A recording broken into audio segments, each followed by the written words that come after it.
So exciting video on the levels of power. When you're working in a high performance team, I'm going to walk you through this model and it explains the three levels of power. Most teams are operating often from shallow power, losing competitive advantage, spending way too much energy, getting frustrated, not creating high value products, not delivering up on their value. And the focus is going to be a little bit on internal teams. So for executive teams, I can make a different video. So consider this one, you're working as an internal team for a big multinational. Now, let me walk through you a little bit. So we're going to the first level of power.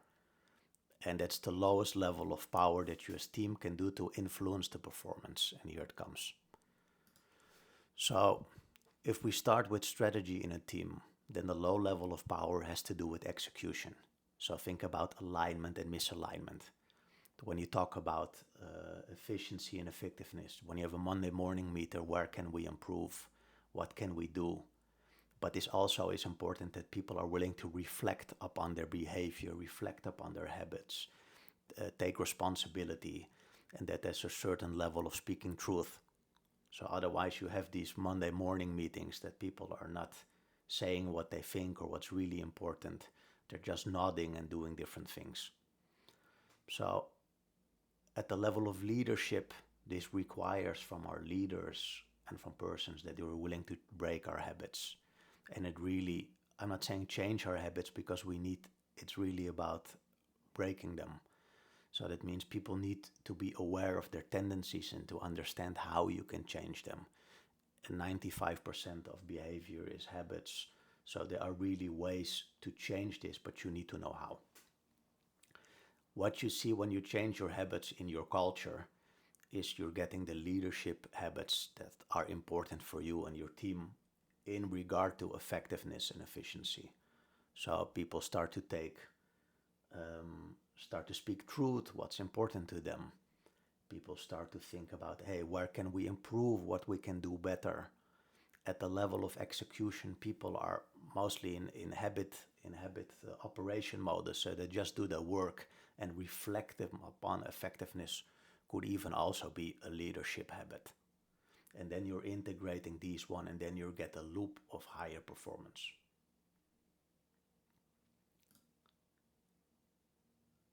Second level is more challenging. And if we start at strategy, then we think about what are the capabilities that we really need to develop in our team. So we're going towards the strategic focus, call it the personal development plans for your employees, but it also has to do what capabilities do we as team need to develop. So this is different from doing a communication workshop once a year. This is really a strategic approach. What capabilities do we need to develop to stay relevant as a team, to stay strong? And you have to develop here between the hard skills and the soft skills. So when you're in a technical department and you say, okay, what are the newest developments in artificial intelligence? When you're in a lawyer department, for example, what are the hard skills that we need to develop here? And it has to do also with the soft skills. Do we need to work on communication? Do we need to work on vulnerability? Do we need to work on strategy development? So this is the level of capabilities. Now, if we look at the level of leadership, perception of the leader determines the capabilities that we develop and also the aligned values. Now, let me explain this. Perception determines how we look at reality, and we look at reality through a certain mindset that we have.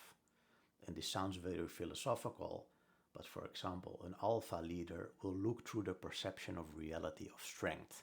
So the capabilities will be in the way of building strength.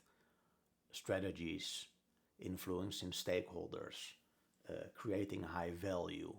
But what we often don't see to perception is that there are other important capabilities outside of the scope of our perception that determines the effectiveness of our team. So listening and bonding and vulnerability would in this case often be out of the scope of perception. And that's very important for having fun together, bonding on a deep level, getting a team.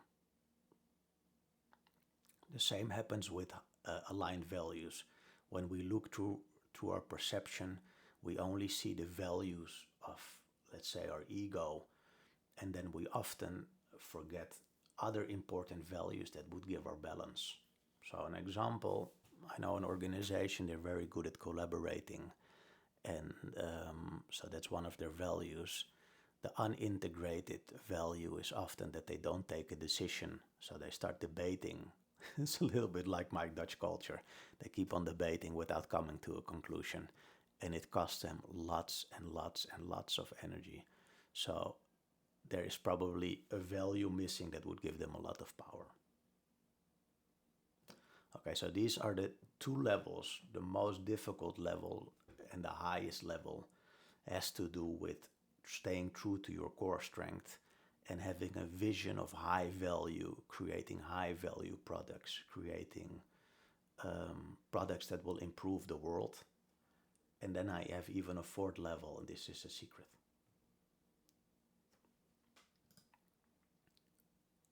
Okay. So the third level has to do, if you look at the lower triangle, that we really stay true to our deep drive, to our intrinsic motivation. We go beyond our coping mechanism of staying strong. We say deep in our heart, what is it that we'd like to create? What is it that we'd like to make? And what are really our core strengths? So that we don't go in all kinds of different directions, but what do we say really? What's the 1, 2, 3 strength that we create the most value with? And the self has to do what are the roles. Well, for a team, this is a little bit difficult, but let's say what are the roles that people should honor and comes naturally to them so they don't go in all kinds of different direction. You save energy at execution, you save energy at capabilities because they're staying true to themselves, and then they align their strength with a capability. So it gives them more power because it gives them more energy, more zeal, and it comes more naturally. The highest level has to do with vision. So it has to do with leading the zeitgeist. Can you really see what are the important developments in the macro context? What are the sociological changes? What are the technological changes? And what are important markets that are not perhaps being served? And what kind of products would you like to create? What are high value products? What are the most important pain and gains? And then legacy has to do with how do you want to elevate the world? So creating products of high value is perhaps strategic, but we also need to elevate the world. We need to improve it. So that's where our legacy comes in. And the last part has to do with our competitive advantage. So what competitive strategy do we integrate? Do we go for product leadership, like Apple when they launched their iPhone, or like ASML with their marvelous chip machines? Or do we go for customer intimacy? Customer intimacy is like we have this local Amazon here in the Netherlands called Coolblue, and the slogan is everything for a smile. So this is really, they try to satisfy the customer to the max because they think about the customer lifetime value. And then operational excellence has to do with the efficiency of your operations. So think Amazon, when you order a book, they ship it from one side of the world almost to the other side, and you have it very fast. So this is the last part.